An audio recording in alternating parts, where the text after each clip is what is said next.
Tapi satu kelas ada 7 orang anak, Ya. 3 orang diantaranya kemarin ada yang absen karena demam berdarah. Wah. Jadi makin deg-degan dong aku. Masyarakat identik kalau yang namanya demam berdarah itu diminumin jus jambu. Bener Ya, gak? iya bener, karena dulu aku pas lagi demam berdarah di rumah sakit juga Iya. setiap hari jus jambu. Kalau bisa seliter tuh kayaknya dalam Sehari, satu ya. hari gitu. Tapi itu gimana sih?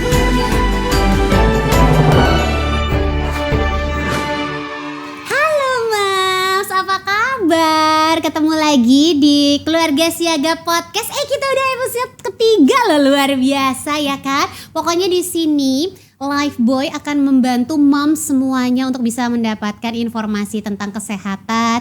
Terus juga bisa membantu moms untuk kita sama-sama berdiskusi nih, untuk memberikan solusi-solusi gimana sih cara menjaga keluarga dan anak-anak dari penyakit. Nah kebetulan di episode ketiga kali ini nih kita akan membahas tentang isu-isu kesehatan yang sedang marak di masyarakat dan solusinya seperti apa gitu. Jadi mudah-mudahan moms yang menyaksikan hari ini dalam kondisi sehat walafiat, keluarganya juga sehat, anak-anaknya juga sehat. Oke?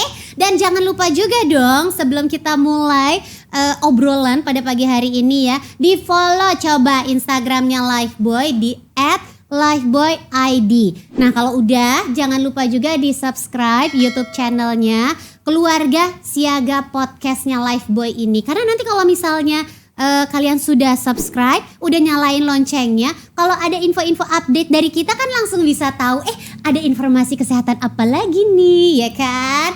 Oke, seperti biasa saya Nikta Gina tidak mungkin sendiri. Ada expert yang menemani dan juga ada bintang tamu perwakilan dari moms-moms masa kini, moms-moms kece gitu.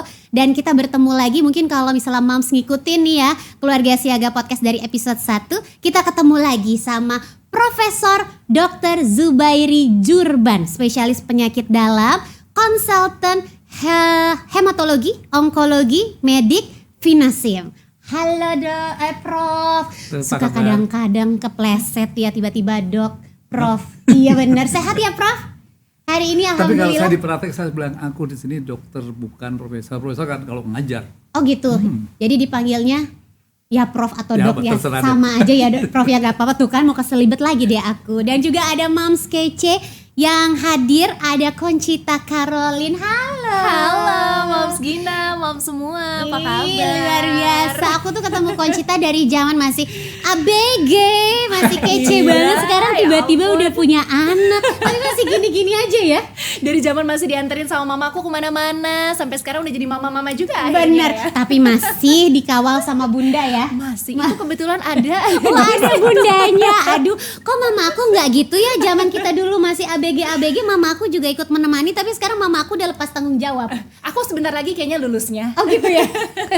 Sehat ya Concita ya. Sehat, alhamdulillah. Alhamdulillah. Anak sekarang umur 2. Sekarang usianya 2 tahun 4 bulan. Oh. Jadi lagi di usia yang anaknya happy, eksplorasi macam-macam. Iya. Mamanya agak jantungan gitu, Prof ya. Bener. Khawatir dia keselimpet, Iya. khawatir penyakit-penyakit di luaran sana. Apalagi kan sekarang kalau merhatiin tuh penyakit lebih bermacam-macam kayaknya ya dibanding beberapa tahun yang lalu. Betul. Kayak lebih riskan atau rentan gitu kita sakit. Iya betul, jadi kayak penjagaan harus ketat banget nih ya. Mana kalau bener. anak-anak umur segitu kan kayak lagi explore-nya, terus mereka kayak kurang bisa membedakan mana yang bahaya, mana yang tidak, Bener. mana yang bersih, mana yang enggak gitu ya enggak sih? Iya, apalagi sekarang kan Kafka tuh lagi fase trial karena mau Iya. mulai sekolah, rencananya di bulan Juli nanti pas usianya udah hampir 3 tahun mau Oke. masuk kelompok bermain. Iya. Jadi kekhawatiran aku tuh nambah karena kemarin pas lagi trial di sekolahnya, jadi sekolahnya kan konsepnya terbuka gitu ya Prof ya, ada banyak hijau-hijau, taman. Tapi satu kelas ada 7 orang anak, Iya. 3 orang diantaranya kemarin ada yang absen karena demam berdarah. Wah. Jadi makin deg-degan dong aku. Nah Nambah itu lagi. dia bener. Biasanya kalau udah memasuki fase sekolah itu biasanya kenalan lebih banyak ya Prof ya sama penyakit-penyakit mungkin sama virus-virus. Benar. Di situ diuji daya tahan tubuh anak-anak dan juga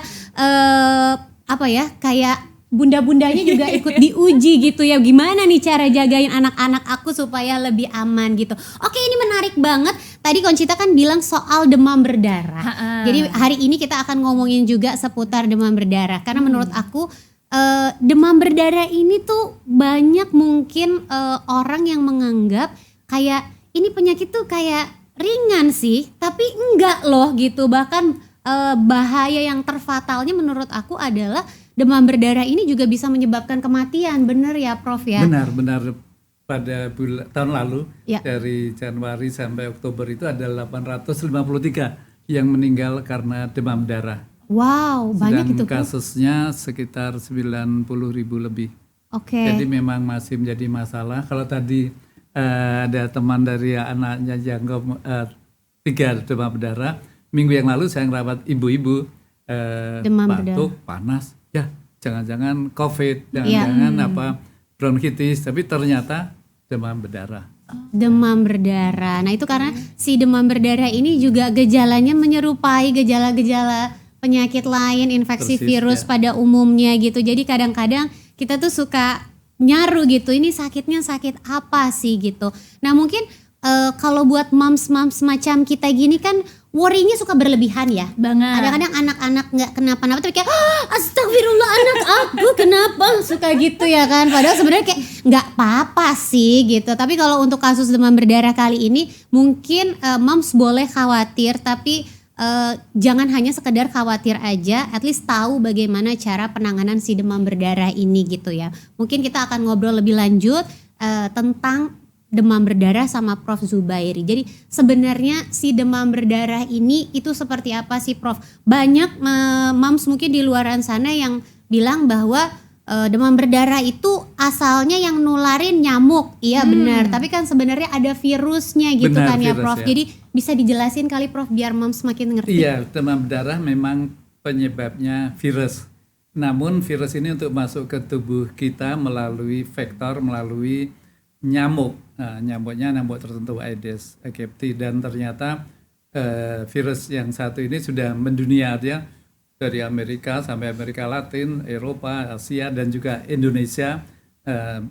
Cukup banyak orang dengan demam berdarah yang memang seolah-olah gejalanya ringan, namun pada beberapa orang bisa menyebabkan kematian. Jadi kita harus hati-hati, dan karena sumbernya adalah nyamuk, maka kita harus membasmi kalau bisa larva dari nyamuk. Uket-uketnya itu jangan sampai menjadi nyamuk, nyamuknya nanti pembawa virus.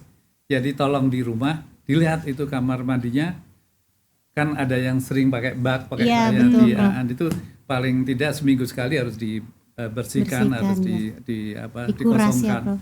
Ya, Demikian pula kalau kadang-kadang kita lihat di kebun, di halaman rumah ada kaleng atau ada apa yang ada airnya, nah hati-hati, itu bisa menjadi tempat nyamuk berkembang biak.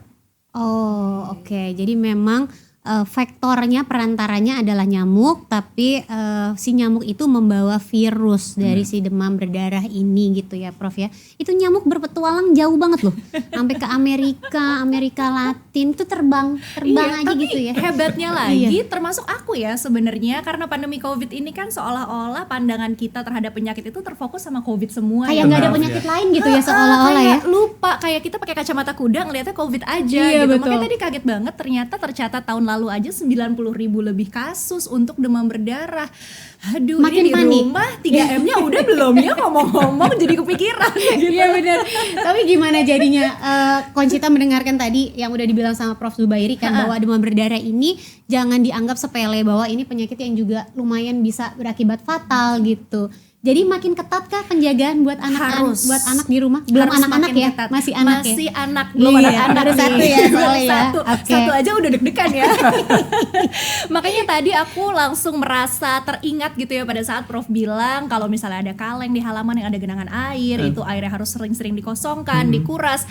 Karena jujur seperti yang aku bilang tadi, Iya. faktor COVID itu kan biasanya nih sekarang yang ada dalam ingatan kita adalah disinfektan. Iya. Ya kan, cuci-cuci segala macam. 3M. Padahal di luar itu juga masih ada ancaman penyakit lain, salah satunya demam berdarah. 3M di rumahku kayaknya masih kendor nih, harus dikencengin lagi. Mungkin moms di sini juga ada yang lupa-lupa ingat ya soal 3M ya. Nah, 3M itu kan, coba bantu aku ya Prof ya, biar nggak salah nih. 1, tadi kan menguras bak mandi. Iya. Terus menutup lubang-lubang air. Benar. Satu laginya apa ya Prof, lupa. Nah, terus yang untuk supaya benda-benda itu bisa diresirkulasi. Oh, Mengubur ya, Prof? Bukan mengorganisasi jadi benda sampah. karena yang biasa ada di halaman yang tidak terpakai itu rupanya bisa kita manfaatkan yang lain sehingga tidak menjadi tempat untuk bersarangnya si mendaur nyamuk-nyamuk ulang. itu. Iya, mendaur. tapi ada juga yang lain. Jadi untuk pemerintah kan kadang-kadang fogging. Iya. Kemudian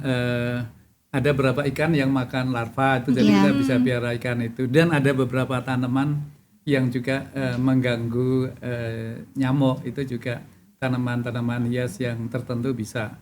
Oh, berarti 3M, FMMMM, ada Banyak fogging, ya. 3M plus ya. menanam gitu ya. 103 plus ya. Bener, apalagi di musim seperti sekarang ya kan, yang peralihan dari musim hujan menuju ke musim kemarau, tapi musim hujannya juga lumayan masih tinggi gitu ya. Tapi emang bener ya Prof ya, bahwa kayak si nyamuk demam berdarah ini memang dia lebih banyak berkeliaran di kala musim-musim hujan seperti sekarang ya. Ya. Karena jadi ada genangan-genangan itu ya Prof ya. Benar ya. Iya betul. Makanya jadi aku pribadi juga sama sih. Jadi kayak di rumah tuh udah mengurangi banget yang namanya kayak penggunaan hal-hal yang bisa Menampung menimbulkan, air. iya kayak gitu. Nah, tapi sebenarnya yang perlu kita waspadain banget di musim hujan gini, apakah si demam berdarah itu aja, Prof? Oh ya, enggak semua ada misalnya leptospira yang bisa Oh, iya, lewat yang tikus ya. itu. Kemudian diare itu juga biasanya meningkat pada waktu hujan begini. Jadi Iya. kita harus menjaga makanan kita dan anak-anak kita supaya yang bersih. Dan kalau mau makan lalap mungkin sebaiknya diguyur dulu pakai air Oh mendidih. iya, Ya, takut ya. ada yang nempel-nempel gitu, mungkin Persis, larva-larva atau apa gitu ya, Prof ya. Dan satu lagi pencegahan, mirip-mirip kan kalau COVID Iya. ada vaksin. Iya. Nah ini untuk yang demam darah sekarang sudah ada vaksinnya, sudah ada vaksinnya. Wow. Cuman belum lama dan ya lumayan mahal. Jadi sambil menunggu kita vaksin yang ya intinya itu perlu diprioritaskan. Selama belum ya yang tadi Iya. 3M++ itu harus selalu dikerjakan. Karena memang Vaksinnya bisa untuk anak-anak atau Oh, untuk 9 tahun ke atas. 9 tahun. Makin ketat ya Bu, Iya, jaga belum bisa. anaknya ya. Umurnya baru 2 ya. bisa. Benar, karena mungkin kasus demam berdarah di Indonesia lumayan tinggi karena Indonesia termasuk negara tropis ya, Iya. Prof ya. Benar. Jadi kasusnya tinggi, makanya mungkin diciptakan si vaksin ini. Wah, kabar gembira sekali Mams. Mungkin nanti Mams bisa cari tahu tentang si vaksin ini seperti apa gitu ya. Mudah-mudahan gratis kelak. Amin. Ini tapi kata pemerintah sebentar ya, baru bikin vaksin COVID, Iya, baru dikit bener. lagi nih gratisan minta lagi. gratis lagi gitu. Tapi ini pengalaman, padahal aku tuh nggak pengen menyebutkan diri sebagai dokter ya, karena ada Prof Zubairi ya, jadi Iya. kayak agak minder gitu. Cuman ini balik ke pengalaman waktu saya bekerja menjadi dokter gitu ya Prof ya. Ini bukan sekedar kayak cerita aja, tapi ini benar-benar pelajaran untuk saya bahwa demam berdarah itu seperti tadi saya bilang jangan dianggap sepele karena bisa berakibat fatal kalau penanganannya tidak tepat gitu. Bahkan ada anak kecil yang mungkin si demam berdarah ini kan ada fase-fasenya ya Prof ya. Iya. Kalau udah masuk ke tahap shock syndrome itu bisa menyebabkan kematian gitu. Makanya saya jadi kayak lumayan kalau udah musim hujan panik. Terus kalau udah mulai banyak nyamuk di rumah panik gitu karena takut si demam berdarah. Benar kan ya Prof ya? Iya, tadi kan shock syndrome saya kira tepat sekali. Kadang-kadang kita termasuk para dokter itu bayangannya namanya demam berdarah, jadi bayangannya trombosit. Padahal selain trombosit bisa menyebabkan pendarahan yang berbahaya, yang bisa fatal, namun ada shock syndrome tadi. Jadi Iya. ada leakage, ada bocor dari pembuluh darah, plasmanya keluar. Nah itu bahaya karena bisa mengganggu pernafasan dan jantung dan bisa menyebabkan kematian. Jadi perlu juga kita awasi. Jadi untuk para dokter, tapi kadar albumin perlu diperiksa. Ada beberapa hal lagi yang perlu diperiksa yang sekarang ini dengan adanya penelitian kita sudah lebih maju, lebih tepat untuk mengantisipasi masalah ini. Nah, jadi makanya Mams perlu cari informasi lebih lanjut, apalagi kalau misalnya curiga anaknya mengarah ke demam berdarah, jadi langsung diperiksakan gitu ya Prof ya, Benar. biar nggak terlambat. Nah, aku boleh nanya nggak Apa sih? tuh? Karena kan kalau kita bahas trombosit itu biasanya diketahui saat kita sudah melakukan serangkaian tes di rumah sakit gitu ya, Benar. Dok. Tapi kalau kita di rumah nih sebagai seorang ibu, terus anak tiba-tiba ada demam gitu. Kalau kita memang belum yakin indikasinya ke arah demam berdarah, kan biasanya dirawat di rumah dulu ya, kita nggak langsung bawa ke rumah sakit. Gejala awal dari demam berdarah sendiri apa sih Dok yang mungkin menjadi satu faktor yang Jadi merupakan warning pertanda, sign gitu ya buat ayo langsung dibawa ke rumah sakit moms. nih, ini demam berdarah gitu. Gejala utamanya apa ya? Jadi dari yang paling penting istilah tadi demam berdarah, jadi demamnya yang penting. Jadi demamnya biasanya tidak 1-2 hari tapi lebih. Continue Jadi gitu kalau ya, terus-terusan. anak kita sakit 1-2 hari belum baik ya ke dokter, masih bisa demam darah, masih bisa juga penyakit lain atau tifus atau yang lain. Jadi memang kalau demam lebih dari 2-3 hari lebih baik ke dokter. Oke. Jadi kalau demam mungkin kayak naik turun selama 2-3 hari tidak ada perbaikan, mungkin kan biasanya Mams tuh kalau misalnya ya naluri seorang ibu ya kalau anaknya sudah mulai demam, dikatakan demam kalau di atas 38,5 kah Prof? Atau Iya, ada beberapa kriteria yang disebut panas, ada yang nulis 37,3, ada Ya. juga yang lebih. Tapi minimal kalau 37 lebih sedikit kita harus lebih hati-hati. Oke, jadi kalau misalnya anak-anak sudah menunjukkan tanda-tanda demam, alangkah kan biasa Mams tuh nalurinya langsung kasih kayak Iya. obat penurun panas gitu ya kan. Tapi kalau misalnya ternyata dalam kurun waktu seperti tadi Prof bilang 2-3 hari tidak ada perbaikan, kok kayaknya panasnya continue terus gitu ya. Alangkah baiknya kalau misalnya dibawa ke dokter untuk dilakukan pemeriksaan lebih lanjut. Nah, mungkin tanda-tanda bahaya lain Prof. Jadi misalnya kayak oke, anak saya udah demam nih 2-3 hari kayaknya nggak ada perbaikan. Mungkin ada warning sign yang lain yang perlu dikhawatirkan nih sama moms kayak supaya moms nggak terlalu panik gitu ya. Tapi at least kayak kalau buat kita kan kayak mencegah, kalau kata pepatah mencegah lebih baik daripada mengobati. Tapi kalau moms mungkin lebih suka dengan kata-kata mencegah lebih murah daripada mengobati moms ya. Bener banget Karena buat sih. moms kan sukanya kan yang murah-murah, yang diskon-diskon Iya, gitu. betul. Jadi biar nggak terjerumus Oke. ke efek yang fatal gitu loh Prof. Oke, kali ini aku harus bikin disclaimer dulu. Oke. Aku seorang spesialis penyakit dalam, Iya. mengobati pasien dewasa, jadi demam Iya. berdarah dewasa. Jadi Oke. kalau untuk anak aku tidak mengobati. Teorinya tentu bisa saya pahami, namun Oke. pada prinsipnya saya bukan tidak boleh secara etis mengobati pasien anak. Oke. Oke. Tapi secara general mungkin kalau misalnya orang tuanya juga terkena gitu Prof. Iya, tadi panas, yang kedua biasanya ada nyeri otot, kemudian kadang-kadang di kaki sini ada merah-merah bintik-bintik, dan juga di tangan, kemudian sama seperti pasien yang panas yang lain, ada sakit kepala, kemudian kadang-kadang ada mual muntah. Oh, oke, itu biasa, itu kurang lebih gejala generalnya ya Mams dari si demam berdarah itu ya. Jadi kalau misalnya terjadi seperti itu gak usah lama-lama, langsung aja dibawa ke rumah sakit atau ke dokter yang memang kompeten untuk menangani. Misalnya kalau anak ya ke spesialis anak gitu. Dan masyarakat identik kalau yang namanya demam berdarah itu diminumin jus jambu. Bener Nah, gak? iya bener, karena dulu aku pas lagi demam berdarah di rumah sakit juga setiap hari jus jambu. Kalau bisa seliter tuh kayaknya dalam Sehari, satu ya? hari gitu. Tapi itu mitos gak sih Dok sebenarnya? Enggak, jadi sebetulnya diperlukan cairan. Cairan boleh jus jambu, mau minuman apa saja, atau air putih juga boleh. Yang kalau dewasa standarnya lebih dari 2 liter sehari. Oke. Jadi memang harus minum yang banyak. Pertolongan pertama itu harus minum yang Untuk mengejar kebocorannya itu ya Prof Iya. ya. Oke, jadi kalau jus jambu sebenarnya apa menyembuhkan Prof? tidak, tapi bukan, sekali lagi bukan jus jambunya, namun jusnya, jadi air Cairannya. Jadi mau jus jambu, mau jus apa lagi yang enak, alpukat kali enak. Jus alpukat enak, Juga jus boleh jeruk. aja, itu sama aja, artinya minuman yang banyak.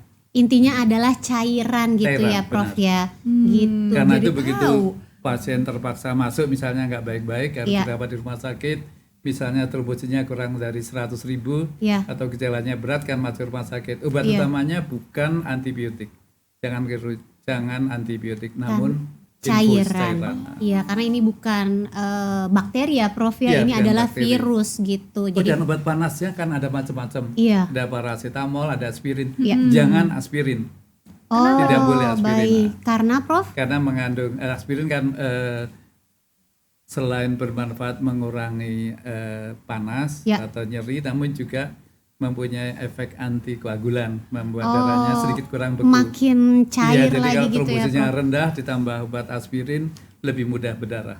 Oh, oke. Jadi cari yang aman, kayak obatnya adalah paracetamol gitu. Iya, Pak. Seperti itu. Tapi pertanyaan saya tuh, kalau setiap kali ya ada kasus demam berdarah, di otak saya tuh harus masuk rumah sakit deh, ini demam berdarah, ya Allah gitu. Apa iya, Prof? Kalau misalnya demam berdarah pasti masuk rumah sakit? Tidak, tadi kan kalau kurang dari 100.000 Oh, baik. atau gejalanya berat, yang kemarin saya rawat seorang ibu itu gejalanya berat banget walaupun masih 190.000, tapi besoknya turun 160.000, masih belum turun, belum rendah kan. Namun ibu ini ada komorbid penyakit autoimun. Iya. Jadi gejalanya bisa berat sekali pada waktu trombosit masih di atas 100.000. Jadi pada umumnya baru rawat inap kalau kurang dari 100.000. Kekecualian adalah kalau penderitanya gejalanya berat. Gejalanya berat dan mungkin ada penyakit penyerta gitu Penyerta, ya. ya. Berarti moms nih sebagai garda terdepan di keluarga ya kan, biasanya apa-apa kan yang nguruskan mama-mamanya ya. Harus lebih jaga-jaga banget, apalagi di musim hujan seperti sekarang ini gitu. Seperti tadi juga Conchita udah ngomong soal protokol 3M. Ya kan, bener ya. Nah, tapi kayaknya kalau misalnya 3M aja aku nggak cukup deh. Iya, apalagi tadi kan ternyata M-nya nambah ya, lebih Iya, panjang banyak lagi gitu. Apalagi aktivitasnya aktivitas yang melibatkan kayak kotor-kotoran yang nggak sih, Iya, menguras benar. bak, menutup, itu kan takutnya ada kayak Bakteri lain malah ya. atau segala macam. Jadi harus cuci tangan nggak sih, Prof ya? Oh iya, terus akan jaga kebersihan. Benar, jadi setelah melakukan aktivitas yang tadi 3M untuk kayak menghindarkan diri dari si demam berdarahnya, alangkah baiknya moms sudah melakukan aktivitas itu mencuci tangan. Jadi aku bikinnya 4M aja lah. 4M. Iya, satu lagi mencuci tangan. yang wajib ya. Iya ya, tapi bener sih. Iya Soalnya kemarin pun aku ke flashback dikit, terakhir kali aku sakit diingetin juga sama dokterku waktu itu. Sebenarnya Bu, kalau mau sehat, orang kan biasanya mikir vitamin ya. Iya. Padahal selain vitamin itu ada hal yang lebih esensial lagi. Menjaga kebersihan, kebersihannya apa? Mandi, cuci tangan, udah itu aja. Iya benar. Apalagi tangan kita kan sering dipakai buat segala hal gitu ya. Jadi kayaknya menurut aku tuh udah cuci tangan tuh penting banget. Apalagi mungkin kayak ada 5 momen cuci tangan yang mungkin ini moms juga perlu tahu ya. Kayak sebelum makan, terus abis batuk atau bersin kan kita abis haci gitu kan. Iya. Nempel takutnya virus-virusnya di tangan, cuci tangan. Anak-anak mungkin setelah bermain atau misalnya kita dari luar Bener. pulang ke rumah cuci tangan. Sama kalau abis dari toilet tuh kadang-kadang suka lupa tuh orang-orang ya kan. Kok ketawa sih? Kamu Soalnya dulu aku gitu sering, ya? Aku sering lupa jujur. Oh, Jadi iya. biasanya kalau ke toilet itu ya, karena kan zaman sekarang semuanya tuh kayak sesimpel kita udah cuci tangan nih pas masuk, terus Iya. kita di kamar mandi melakukan hal yang biasa dilakukan di kamar mandi. Iya. Habis itu lap-lap, mau keluar itu kan kadang lupa lagi gitu. Jadi memang perlu dibiasakan sekali ya untuk keluarga kita, untuk diri kita sendiri juga, bahwa tanamkan aja pikiran di saat kita habis menyentuh sesuatu, sebelum kita masuk ke aktivitas lainnya cuci tangan dulu gitu Cuci kali tangan. mudahnya ya. Betul banget. Gimana coba cuci tangannya? Iya, dulu tuh aku sempat diajarin loh. Ada Oh, iya? yang namanya gerakan mencuci tangan. Ada 6 gerakan. Ada 6 langkah. Ada Coba 6 langkah. Mams Conchita ini tahu banget cara mencuci tangan yang benar. Semoga ya. Tolong dibantu ya Prof ya. Jadi deg-degan, ini kayak ada spotlight. Jadi yang pertama kan gini dulu. Iya, Gerakan betul. kita memanggil jin kan, Oh, kalau di Aladin begini ya. Iya benar. Terus sela-sela jari. Ya, sela-sela jari jari. penting nih. Oke. Setelah sela-sela jari itu biasanya gini dulu apa? Iya. Gini dulu kan ya? Iya betul. Jadi bagian bawah Seperti nih mau biasanya paduan Moms. suara ya sister. Gini Bener-bener, nggak sih? karena biasanya kita lupa nih bagian bawah sini tuh nggak dibersihkan. Betul. Habis itu jempol. Iya. Karena jempol ini kan terpisah ya dari kelompok yang lainnya, Betul. jadi harus lebih ekstra. Oke. Terus setelah itu apa lagi ya? Ujung-ujung. Oh iya bener, ini kayak kita kalau lagi mau makan nasi padang Iya, ya. betul. Kayak gini biar nggak lupa. Dan terakhir apa? Mom Gina? Kita langsung kayak cuci lagi keseluruhannya ya, terus dengan air yang mengalir. Jangan habis itu dipeper lagi ke baju gini ya, Mams. Sama Itu aja namanya bohong. meper. Itu meper ya, Prof. Jangan ya, percuma dong cuci tangannya udah bener 6 langkah terus sisaannya dipeper di baju Iya lagi. juga, yang gitu. nempel di baju jadi nempel di tangan ya kalau Nah. kayak gitu ya. Itu dia, luar biasa pokoknya obrolan hari ini. Jadi mudah-mudahan Mam semuanya bisa mendapatkan insight yang baik. Mungkin segala simpang siur tentang demam berdarah di luaran sana jadi bisa terjawabkan di sini gitu ya. Benar-benar kayak 3M itu sebaiknya dilakukan gitu. Apalagi tadi kan sebenarnya kabar gembiranya sudah ada vaksin, tapi memang vaksinnya mungkin baru bisa untuk anak usia 9 tahun ke atas ya Prof. Jadi ya kita itu ajalah menguras bak mandi sebulan sekali. Terus abis itu kayak mendaur ulang Betul. sampah-sampah yang ada, menutup tempat-tempat yang bisa menjadi genangan si nyamuk nakal ini ya. Nyamuk Aedes aegypti. Benar ya Dok? Benar. Benar ya Prof ya gitu. Supaya nggak Bukan bisa. Anopheles. Bukan Anopheles karena itu penyebab malaria Prof. 100. Ih bener, saya masih bisa ini, saya bisa jadi dokter lah. Tolong ya nanti di bawah namanya ada dokternya ya. Gak usah ya, kayaknya saya takut deh. Terima kasih ya Prof Zubairi. Terima kasih Conchita. Terima kasih. Tapi kayaknya gak bagus deh kalau misalnya belum memberikan kayak pesan-pesan ini untuk keluarga Indonesia supaya bisa menjadi lebih sehat dan terhindar dari segala penyakit. Jadi mungkin dari demam berdarah jangan sampai merembet ke penyakit-penyakit lainnya. Mungkin dari Prof dulu silahkan. Satu hal, ini terutama untuk para hadirin yang latar belakang dokter maupun yang anaknya atau keluarganya sedang dirawat. Tadi kan untuk pencegahan 3M ditambah 4M plus gitu Iya. ya. Kalau pengobatan mohon dikurangi, bukan ditambah. Jadi jangan berikan trombosit, never kecuali kalau ada beneran berat banget, kecuali kalau trombositnya kurang dari 5.000. Jadi karena sekarang ini trombosit kan normal 150.000, baru Iya. 90.000 sudah ditransfusi trombosit, itu keliru. Jadi mohon jangan mudah transfusi trombosit, kurangi satu, itu aja. Nah itu ya Mams ya gitu. Kalau dari Conchita sendiri nih gimana Kalau nih? dari aku mungkin lebih kepada aku mau mengajak mam semua untuk yuk kita jangan panik, jangan Ya. gegabah. Itulah fungsinya kita perbanyak tontonan-tontonan seperti ini ya, dengerin podcast tentang kesehatan supaya kita tahu nih solusi yang harus dilakukan pada saat ada anggota keluarga, anak, suami atau diri kita sendiri yang ternyata terkena penyakit ini, demam berdarah gitu. Dan yang paling penting seperti yang tadi sudah disampaikan juga ya sama Mams Gina, bahwa biasanya kan sebagai ibu kita garda terdepan nih, Iya, baik betul. urusan kesehatan ataupun tubuh kembang anak gitu. Jadi yuk kita terapkan sama diri sendiri untuk lebih patuh lagi menjaga kebersihan dengan mencuci tangan, selain tentunya protokol 3M-nya juga diperketat supaya apa, anak bisa melihat contoh dari orang tuanya yang rajin cuci tangan, menjaga kebersihan. Jadi kebersihan anak juga lebih terjaga. Benar, gitu. lagi-lagi kunciannya adalah kalau jadi orang tua mencontohkan ke Betul. anak, jangan hanya memerintahkan saja ya. Jadi orang tuanya juga harus sadar diri juga supaya bisa menjadi keluarga siaga Lifeboy bersama kita kuat dan wujudkan keluarga Indonesia sehat gitu.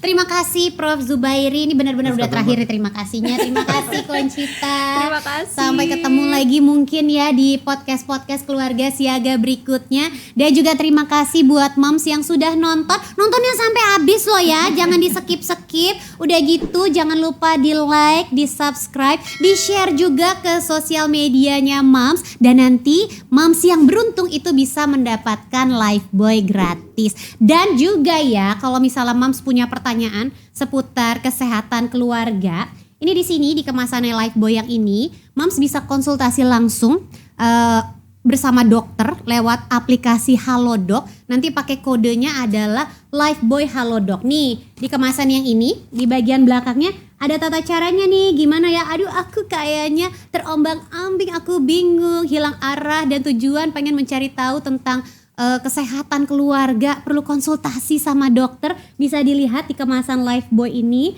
yang ada tulisannya ya, gratis konsultasi dokter. Halo dok, nah nanti pakai kodenya Lifebuoy. Halo dok, di sini ada caranya. Nanti Mams bisa langsung ngobrol sama dokternya. Oke, baik kalau gitu Nikita Gina pamit. Sampai ketemu lagi di podcast Keluarga Siaga berikutnya. Dadah.